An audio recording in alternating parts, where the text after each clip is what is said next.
ئەمە دەرگای قوتابخانەکانی سۆرانە، قۆفڵی لێدراوە و خوێندنی قوتابیان پەکخراوە.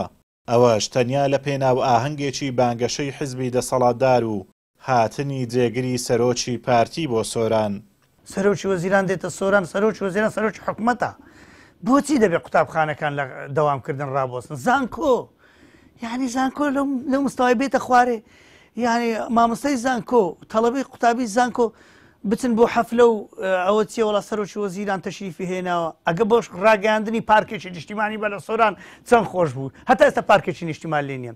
ئەگە بۆ ڕاگەاندنی دەرەنجامی ئەو کارەساتە بوو کە باڵەخانەیەک لە سۆران سوتا مامۆستای زانکۆش تێدا سوتا 13 کەسی تێدا سوتا و ئاگریان تێبەر بوو، ئامرازێک نەبوو کە خەڵک بچی دەربازیان کە سەریان هێنابوو دەرێت زمانی تەلەفۆنە هاوارە دەکرێت ئێوە ڕزگارمان کەن، کەسێک نەبوو ڕزگاریان بکە، هەمویان خنکان و مردن لێ. مامۆستای زانکۆ دڵت نایە تەماشای شکل و شێویان بکەیت، تا ئێستا دەرەنجامەکەش ڕانەگەێندا. خەڵک لە خوارێ ئەوها لا حەولە وەلا قووەتە ئیلا بالله تەماشای دەکرد.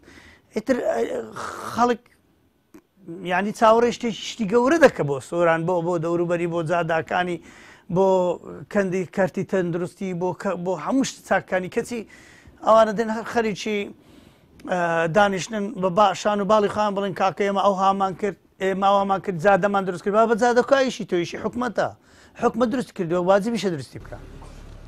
ناوەندەکانی خوێندن شوێنی پێگەیاندنی نەوەی داهاتووی وڵاتن و کاریان بەرەو پێشبردننی زانستە، نەوەک بەکارهێنانیان بۆ خەرەباڵغکردنی ئاهەنگ و مەرامی حیزبی کە هیچی لێسەوز نابێ، لە کاتێکدا هەر ئەو حیزبانە خۆیان لافی پێشخستنی زانست لێدەدەن.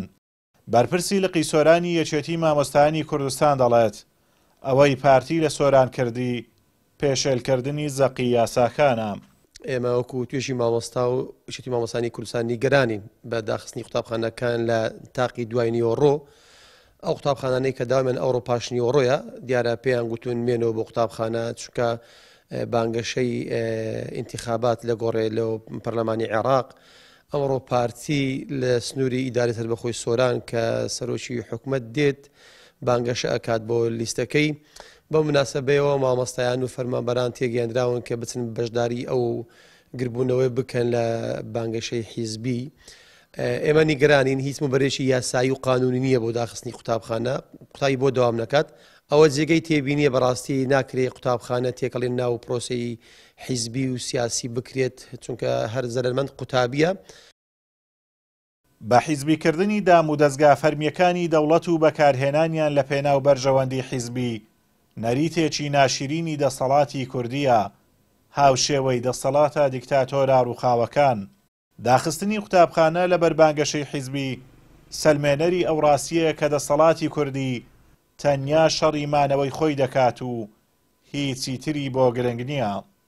ئازاد و مەراوی کەناڵی ئاسمانی پەیام، سۆران.